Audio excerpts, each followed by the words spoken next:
India gets really silly MGTOW. Welcome to One Mail, and hello, everyone. In this video, I share what is being discussed in India. I will also explain how these changes might threaten Indian men and what might happen in the future. Hit the like and subscribe button for more videos like this. I want to talk about the latest silly thing that's being talked about. The courts are challenging the marital rape exemption clause in Section 375 of the Indian Penal Code in India. However, many men are upset that the proposed changes will keep windy women from being raped or struggling snuggled by their husbands named Kumar. But the changes don't make it harder for women to take advantage of men. On the contrary, it would be a law that hurts women. Rape is terrible, and any man who does it should be punished to the fullest extent of the law, whether it's his wife or not. But you know where this is going. Poor Papa Gange will have to worry that at any time, his wife will pull out the red false allegation of rape card and ruin his life. So, Indian men must be careful not to hurt their women's feelings and be quiet when they eat curry chicken. The small number of Indian men who have raped their wives is not a cause for concern. It's the hundreds of millions of Indian men who haven't been called out who now have to live with the threat all the time of their wife's false sexual accusation. Regarding rape, only time will tell if this change to their criminal code will happen. But the fact that they're even talking about it shows how far they've gone into the curry clown world. Indian wise men won't get married, but those who are stupid and excited. I don't blame Indian men for saying they're not going to get married because of this. I don't think so, though, because many are excited pigs. Indian men were some of the horniest men I've ever met. The women there know this. If the law changes, they will be in a better position. The number of babies born in the country will go down because of this. I looked at a few websites that said India's fertility rate is 2.2 right now, and that by 2025 or 2026, it will be below replacement fertility. That's only 3 years from now. Bangladesh is already there at 1.95. And when I was a kid, I remember hearing that people there couldn't stop having babies. Another story indicated that India's replacement rate was below 2.1 in rural and 1.6 in urban regions. These cities have levels similar to Europe and lower than the US overall. Because of this law, wise Indian men avoid marriage. Look elsewhere for immigrants. This law will offer Indian women a slight advantage, I think. A woman can ruin her husband's life by alleging sexual violence.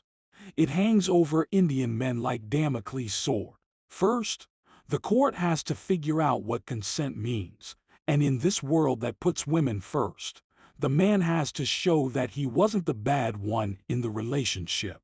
Second, raping is a serious crime that can lead to long jail sentences.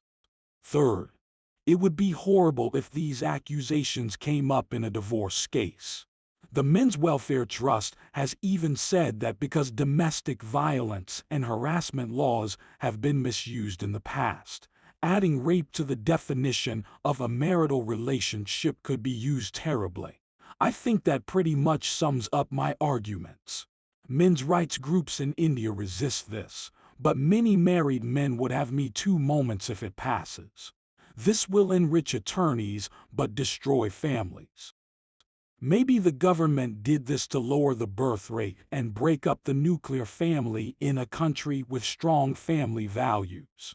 It can be demonstrated by hearing someone's words. It's a witchcraft trial, so the man's guilt is obvious. Our justice system will ask Western women why they didn't come forward sooner. Honey, in my perspective, Indians are genocentric white knights, and I can see Indian wives threatening their husbands by claiming they struggle to snuggle them if they don't do what the wife wants in the marriage. We don't know how to repeal the current law.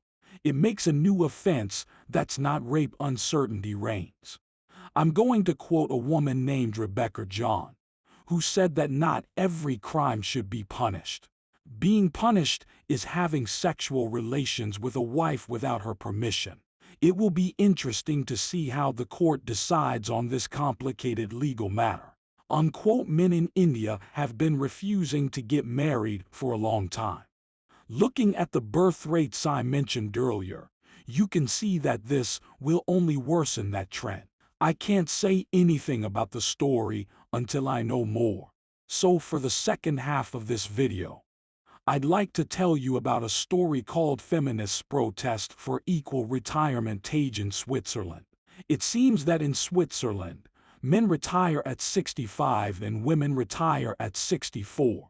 But that might change soon, and thousands of feminists protested what amounts to equality hitting them in the head.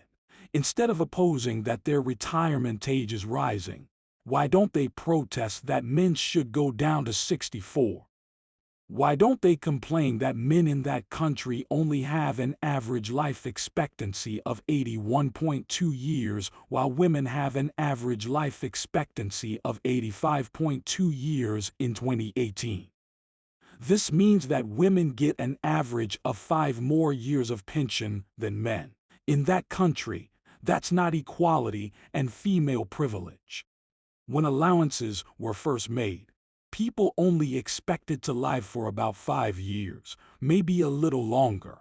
This means that the retirement age can't be lowered. But in today's social welfare state, a boomer woman who is 64 years old and retired in Switzerland could get 20 years worth of pension money.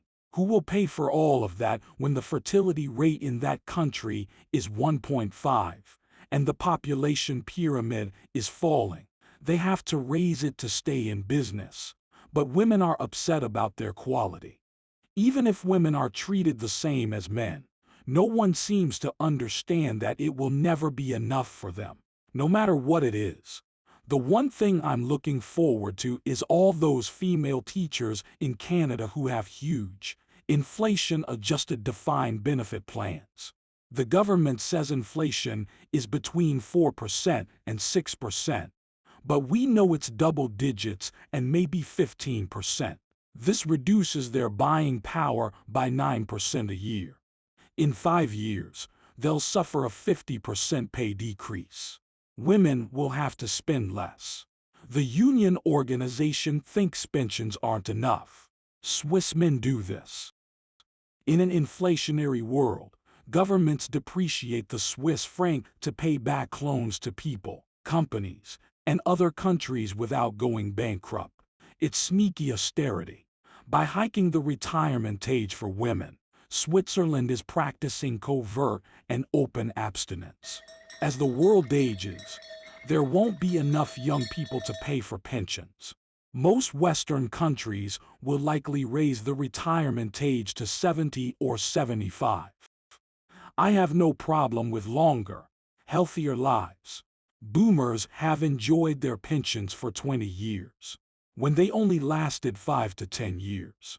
Boomers' 20-year retirement benefits will be lower because the system will go bankrupt otherwise.